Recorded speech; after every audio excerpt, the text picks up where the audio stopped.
This podcast is brought to you by Blackaby Ministries International. To find out more, visit blackaby.org.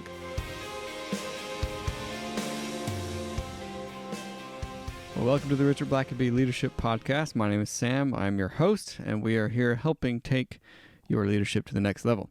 Richard. Good to be with you, Sam. Hello again. This is sort of a milestone. Sort of. I mean, it is. It is. I'll do away with non-committal speech here.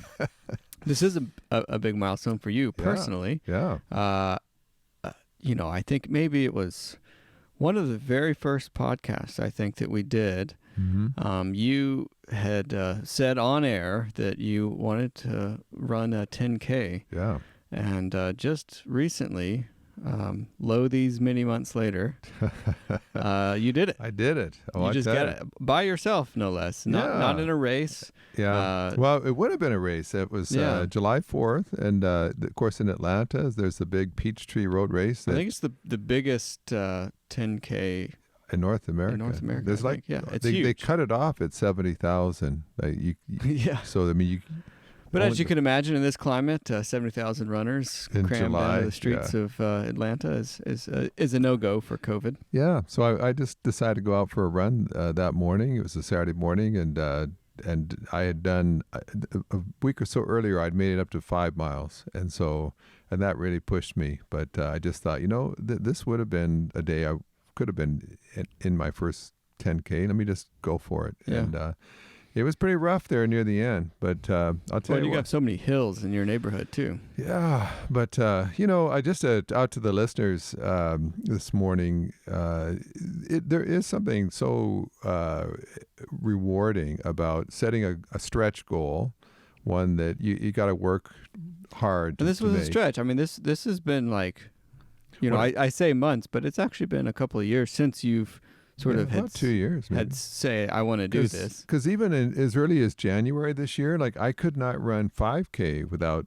stopping, and so to go from that to 10K all the way with some hills, I'm real proud of that. But what it said to me is, I think just people in general, I think anyone listening to a podcast like this is someone that wants to better themselves, and I just think you should always have some kind of goal, something that you're shooting for, so you don't just stay the same and get complacent, and it makes you work and push, because like running, after 1 mile, I'm already starting to feel the pain, and you got to just self-talk yourself to say, but I'll never hit that 10K if I don't keep on going, and so felt really, really good. I guess now, my really stretch goal, and I'm quitting after this, is a half marathon, which is more than double 10K. So, but I would say once you get into 10K, once you hit 6 miles, it's really just a matter of adding the miles at the end of that, because there is a bit of a hump there that you get over about the 3-4 mile mark, and if you have a stable pace, then it may seem impossible, but it's really just it's really just adding a few miles each time, and before you know it, you're at 10 miles and 11, 12, 13, and I'm going to go for it, but don't hold me to any time next week kind of thing. But we'll in a couple of years we'll circle back and see how things are going. It's funny actually though, and you've seen this. Marathon runners tend to be older. You'd think they'd all be teenagers and in their 20s, but typically those longer distance guys, it takes a while, and it's the mental fortitude more than anything, and I know everybody says that, it's all mental, but I mean, honestly, it is, because your body can push a few more miles. I mean, as long as you're not sprinting, you have the capacity to do that. It's just the will to keep going, and that's, I think, it makes sense if it's normally older individuals who are doing really successful runs in the longer distances. So you just sometimes it takes a while to build up that just gumption, I guess, or grit. So I'm happy for now to keep, to solidify my 10K. And Yeah. I do want to run an official 10K because I really want the medal. I need the... Otherwise, what's the point? I want the bling, on my wall.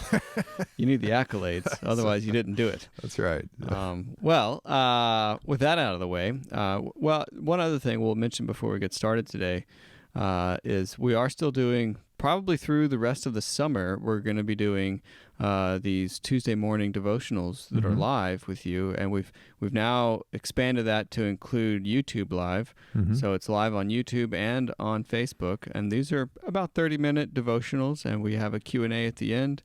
People can write in their questions in the chat, and it's just been really great to see people come around from all over the world, really, and tuning in each Tuesday at 10 a.m. Eastern Time.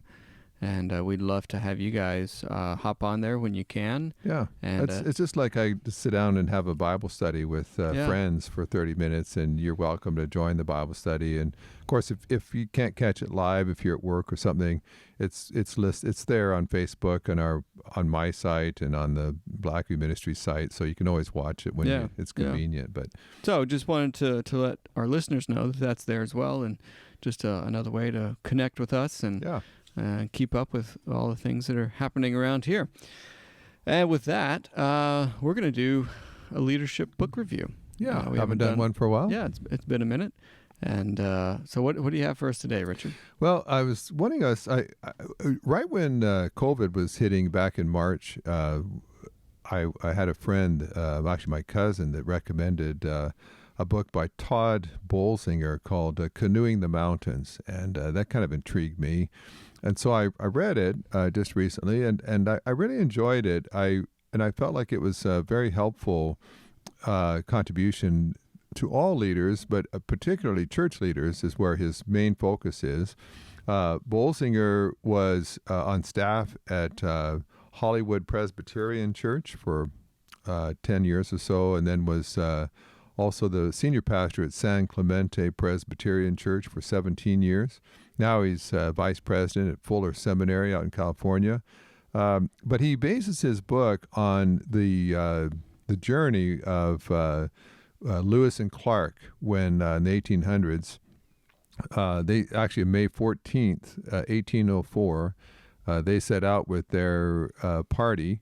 And there was now this seems so foreign to us, but at that time in 1804, they didn't even, no white person at least had ever gone all the way across the continent. Like they knew that the Pacific Ocean was over there somewhere. They weren't sure what all lay in between. Yeah. And at that time, and now that again, this seems so strange to us, but the British had forts and posts throughout North America. The French owned Louisiana and a bunch of that territory. The Spanish owned a bunch of North America as well, and they all had a vested interest in holding on to what they had, and they didn't want the Americans to necessarily take over all that frontier. So Thomas Jefferson, when he was president, decided that he wanted to send out an exploration team to figure out how to get to what was the best route, and basically Europeans had been trying to find they called it a northwest passage or western passage to the Orient. And it's funny, in fact, he says at the end, Bolsinger says, an interesting comment, he says, for 300 years, Europeans were trying to figure out how to get around North America so they could get to the Orient. And after about 300 years, it began to dawn on them that what they had discovered in North America might be more important than what they'd been looking for. Yeah. And so for 300 years, they're trying to get around North America to get to China and to that part of the world. And so the point that Bolsinger makes that I think is really interesting is that he says that so they assume that they can canoe all the way to the Pacific Ocean. And so, I mean, they get past the Appalachian Mountains and so on, and then they settle into the river and they start paddling west. And for about 15 months, that plan's working. they're making progress ever farther west. And all their equipment, all their training, all their supplies, all their plans centers on canoeing all the way to the Pacific Ocean. And then one day they come around a corner and they run smack dab into the Rocky Mountains. Now they suspected, what they sort of thought was that the west side of the U.S. was pretty well identical mirror image of the east side. So they thought there might be some kind of mountains, but they assumed they'd be like the Appalachian Mountains, which were not that difficult to get through. They'd never dreamed of things as big and imposing as the Rocky Mountains. And so Bolsinger says at that point, what they realized is they really had one of three choices. They could either say, oh my goodness, we can't get through that. That wasn't on the map. Let's quit. Let's go back home. I guess it won't work. Or perhaps even more foolishly, they could say, well, look, paddling canoes has gotten us this far. Why give up something that's been so successful? Let's just keep on paddling our canoe up the Rocky Mountains. Yeah. Obviously, and Bolsinger's, one of his main points is what the methods that has gotten you this far won't take you farther. And of course, a huge leadership lesson for so many is we're very reluctant to discard methodology that has been successful in the past. Yeah. But his whole point is, but what lies ahead, your old methods aren't going to work for that. And so the third decision that they had to make, which obviously is the one they ultimately took, was what he calls adapting. They had to adapt to their new circumstance and to discard anything that wouldn't work in that environment. And so they basically have to get out of their boats. They get some guides to help them get through the Rockies. They get pack mules and horses, whatever they need, and they adapt and they make it, and ultimately are the first to get all the way across the continent. And so what Bolsinger says is that, especially for the church, and I would broaden it out to say most leadership today, but certainly in the church, he says, in the past, the environment in which we led churches was that you basically found a building, you put out a sign. We lived in a pretty favorable Christian culture that if people weren't maybe genuine Christians, they were at least favorable to it. They thought it was a good thing. They thought church was a good thing. The Bible was a good thing. But he says now we live in a post-Christian culture, society, where actually people are suspicious of the church. They see it as not having any relevance. They certainly don't see any reason why they should give up a good Sunday morning to go to church. And so he says you can't, if you keep leading the way that worked in the 50s, you're going to just be doomed to failure. Yeah.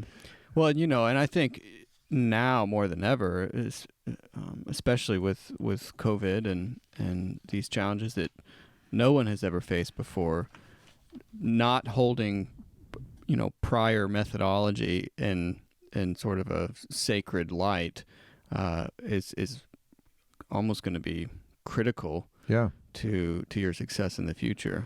Well, what he says, I think that he has some really good points. One is that mission is the key. He says mission trumps everything else. But what I found, especially again in the church, is that we often become wedded to our methods and we neglect our mission. And so and I've been working with churches even in the last few months that have had certain methods that have given some success in the past, and they just cannot. They'll go through a church split before they'll give up a method that's no longer fruitful. And I would say, the church Christ did not put the church together so that we would always sing hymns or always sit in pews or always have an evening and a morning church service. Those are all methods. That's not the mission. We don't exist to sing a certain kind of music. Those are just tools of the church. But all of our discussion, all of our focus, our fighting so many times is on methods instead of the mission. And so his point was the mission for Lewis and Clark was to get to the West Coast. It wasn't to canoe there. Right. And the moment that canoes, their method, wasn't going to work anymore, they tossed the method. They just said, this isn't working, let's move on. And if churches are going to, and so what he says is that, right, and this seems a little high, but he cites and says around 1,500 pastors are leaving the ministry every month in America right now. Wow. And he says a lot of those are saying, I just don't have the tools. I wasn't trained for this. Often they'll say seminary didn't train me for this kind of culture, these kind of problems. And I've often said that the problem, well, one of the problems is certainly for the church that, I led a seminary for 13 years, so I believe in seminaries. I think if you're going to be a pastor, you ought to get some training. But the problem is that in the past, when you went to seminary, you were trained to preach sermons, to do pastoral ministry in the hospital or performing a wedding or something like that. And you just assume people would come and they would just respect, they'd want to hear your sermons and so on, your Bible studies. But when all of a sudden people in the community don't really care what your sermon series is now. And you list it out there on the church sign. We're doing a 6-week study on the book of Habakkuk, and nobody is coming to hear that, and it seems thrilled about it. It's like, well, what do we do? I mean, I was just taught, and part of the problem is that most of your professors at seminary may be godly men who love and women love the Word of God, but most of them aren't leaders, and most of them have never successfully led a church. But they're teaching you supposedly how to lead, even though they've never done it themselves. And so if you've got a preaching professor, he's going to tell you, if you preach really good sermons, you'll grow your church. And your theology professor says if you just have really solid biblical theology, God will bless and your church will grow.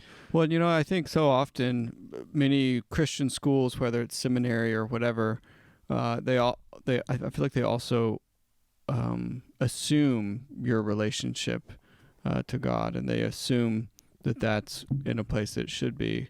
And I think oftentimes people coming into seminary actually don't have their relationship with Christ in order, and then they cling on to these methodologies that they learn and say, well, I'm doing the steps, 1 through 10, but I'm not seeing the fruit and neglecting the most important part. So when they hit a wall and all of a sudden just preaching those exegetically crafted sermons aren't working, they don't know where to turn. It's like it's the only bullets I've got, and I've shot all my bullets, and it's not changing anything. But they don't know how to go to God and say, so then God, what do I need to adapt? What do I need to change? How do I solve this problem? And essentially, I find so many of the churches today that are plateaued or declining, it's because there's a problem that the leadership has not been able to solve. They've not been able to overcome if they could just adapt to this changing circumstance, if they could address the problem that is eating their lunch, then the church could keep growing. But instead, what a lot of leaders do is when what's working, what they've always done isn't working anymore, they just try harder. They just work harder. And or they double down. Yeah, and it's like, well, if it doesn't work now, doing it twice as much isn't going to make it any better. But that's unfortunately, especially in the church, that's how a lot of people are leading today. It's they're working twice as hard at methodology that doesn't work anymore, and they're getting discouraged and they're quitting, and the churches are plateauing or declining as a result. Well, let's take a quick break here, and we'll finish up our look at Canoeing the Mountains when we come back. If you like what we're doing and would like to support our work, please consider making a donation. Even a little bit will go a long way toward keeping this podcast going for the months and years to come. To support this podcast, click on the link in the show notes. We are truly grateful for our wonderful community of listeners. Well, Richard, you and I both know that the methods can often lead us astray when we've, especially ironically, when we've seen success with our methods in the past, and a lot of what this book talks about is abandoning those methods when they no longer serve or obviously are not going to take you into the future.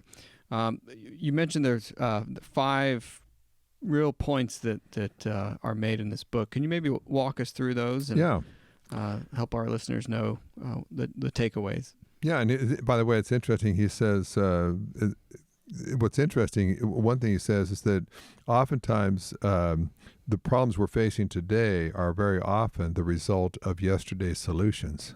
So what was a solution to a problem 10, 20 years ago is now causing us the problem. And so I thought that was insightful. But he basically sums up what he's going to teach in the book in 5 lessons, 5 points.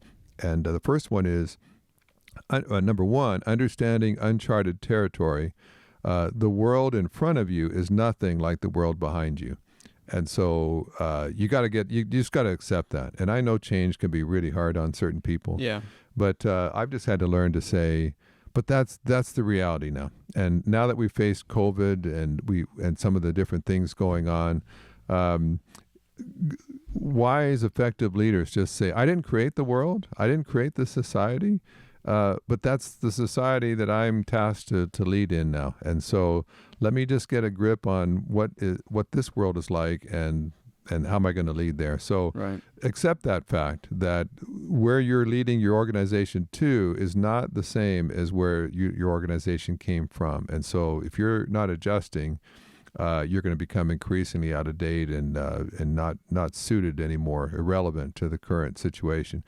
Number 2 is the on the map skill set. No one is going to follow you off the map unless they trust you on the map.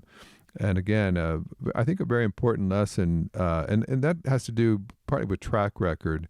With Lewis and Clark, the first 1,500 miles, they were leading in their skill set, their experience. And so they led well, and they took care of their people. They were organized. They were efficient. And so after 1,500 miles, their people had learned to trust them. And then all of a sudden they hit the Rocky Mountains and they've got to change all the plans. They have to go off the map, but they have a track record now of trust. And COVID really was going off the map for people. Yeah. No one had led in a COVID situation before. And so, but in that moment, everybody's looking to the leader to say, well, he's been the boss now for 10 years and never had a COVID before, but he has always looked out for our best interests. He's always done what he said. He's always been honest with us. Yeah. So I think we can trust him now in this uncharted territory. And that's why it's important when you are leading in the more straightforward times, do that well, because you're building up a bank of trust for when you have to go off the map. And then it says leading off the map in uncharted territory, adaptation is everything. And he spends a lot of time talking about adaptive leadership, and he builds a lot of that off of another leadership guru called Ron Heifetz. Heifetz is, I've read some of his work. He's a high-level leadership thinker. If you want to read a higher-level book, the one I think that impacted me the most early on was a book called Leadership Without Easy Answers. And basically what he says is there's 2 main kinds of problems that leaders face. One is technical problems, and that just often means I've got to just get better. I've got to kind of wind it up, take it to another level with technical skills I already have. So maybe you're not a great public speaker, but that's part of your job, is giving speeches to the team. And so you consciously decide, this year I'm going to get a coach, and I'm going to work on my presentations, maybe use more PowerPoint, whatever. But basically, you're doing the same thing you've done before. You're just trying to do it better. Yeah. And he says that's kind of technical, and lots of times that's what the challenge is. Just let's find a better way to do this. But adaptive leadership is where you've got to sort of put all of that stuff you used to do aside and say, that's not going to work anymore. It's not about improving things. It's not about working harder at things. It's saying, we've got to completely change what we're doing. And that is a very difficult kind of leadership. Yeah. Most people are going to be open to you just doing something better. But when you stop doing stuff that they've done for years and you ask people to do things they've never done before, that is a high level of leadership. And so that's where he really camps in this book quite a bit, is unpacking adaptive leadership. And then he says relationships and resistance. You can't go alone, but you haven't succeeded until you survived sabotage. And I thought that was interesting. And he has some interesting things to say about that. For instance, he says, he has an interesting statement: don't assume that all of your friends are also your allies. I've learned that's a painful lesson, because there are people that might be your friends, might even be your relatives, and they like you and they care about you. And you just assume that when you present, okay, we need to change this, you assume that your friends at least are going to be all voting with you and on your own side. And then it's devastating when they sabotage you. They don't go with you. And it might not even be anything personal to them. They might still consider themselves your friend, but they just don't agree with you. And he also says that in leadership, oftentimes he says there is no such thing in adaptive leadership as win-win. We're always looking for a win-win. Yeah. But he says the fact is there's going to have to be loss for adapt, because you're going to have to stop doing stuff that you've always done. You're going to have to, things that people already know and are good at are going to have to be released. And he said that at least in the short term, it's just going to seem to be loss. And so if you're trying to find that win-win, you're never going to make adaptive changes. Sometimes you just have to say, folks, this is just going to be painful for all of us, but we have to do it. And so let's just go ahead and jump in and get it over with. And so he has some interesting things to say about that. And he says, you are going to have sabotage, because interestingly, he says, whenever you're not leading, your organization is moving back to status quo. The natural gravitational pull is to go back to what you've always done. And so just stop leading. It's just like stop paddling in your canoe, and before long, your canoe is going to be going with the flow. And the flow always moves back to the status quo, what's always been done. But to lead means we're moving out of there. We're not going to go there anymore. And then last one is transformation. Everybody will be changed, especially the leader. And he has an interesting definition of leadership. It'd be good just to put out there. He says leadership is energizing a community of people toward their own transformation in order to accomplish a shared mission in the face of a changing world. And he's packed that definition. Yeah, there's a lot there. But basically, he says you begin as a leader by changing your own people, your own organization. Mm-hmm. And what you're doing is you're trying to get them in a place where they can embrace the mission, they can accomplish the mission. But you're doing that in the face of a world that's changing. And so that's why leadership is challenging, because you're not even quite sure what the world's going to end up changing to be like. It's still changing at this point. And certainly COVID is that. We don't know the end of that story yet. We don't know how that's going to affect, like airlines. You've got airlines in major businesses at the brink or filing for bankruptcy. We don't know what it will be like to eat in a restaurant going forward. I mean, things we've just taken for granted. Just speaking in a meeting with a couple of thousand people in a convention center room, what will that look like in the future? We have to sterilize every chair and table at every break time, or there's lots of, we don't know what the world's going to be like yet, but as leaders, you've got to take your organization and say, but are we adapting to that so that we're ready to respond? And essentially what I think is going to happen with COVID and some of these kinds of major issues we're facing right now is that some organizations are going to adapt. They're going to figure things out. And once things kind of settle, at least for a time, into what's the new normal, there'll be some organizations that have adapted and adjusted and gotten leaner, whatever they've needed to do, and they're going to just leapfrog over the competition. Yeah. There'll be the churches that begin growing rapidly, and there'll be others that just didn't adapt, wouldn't pay the price. and they'll just continue to decline and become increasingly irrelevant. And so, one last thing that he says I think is so true is that, there's a difference between kind of personal leadership and even maybe leadership of people, and then leadership of organizations. And most leaders are not taught how to lead organizations. And he would say organizations have a DNA. They're wired to respond in a certain way. They're wired to value certain things. They're wired to deal with conflict a certain way. And so if you come in and you're trying to change an organization, many certainly pastors have found this. You think, well, let's come into this church says they love Jesus and they believe the Bible and they embrace the Great Commission. I mean, how hard can it be to help them adjust so that they begin reaching their community? And then they get fired because they tried to change an order of worship service or something. Yeah. And they realize, well, wait a minute here. Like, why all this resistance? And what the problem is that we've never been taught to identify an organizational DNA, and then to understand, how do you change that? How do you change a culture? And ultimately, good leaders change cultures. They don't put out memos. They don't just declare, we're going to stop doing this. They change a whole culture so that people in time value the very same things that you're doing, and they embrace the mission, and they're willing to pay any price to get there.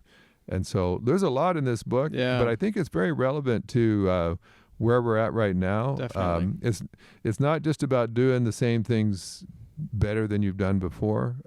We're in a day where we've got to adapt. And so I'd recommend this book highly, especially for church leaders, that he was a pastor. He kind of writes out of that context of trying to change churches. And he has a great discussion where he had to change his own church at one point, and the worship attendance was declining. And he has an interesting study about that, because immediately people assume, well, let's just jazz up the worship service. Let's just add this, or let's contemporize the music more, or let's have a more captivating sermon series or something.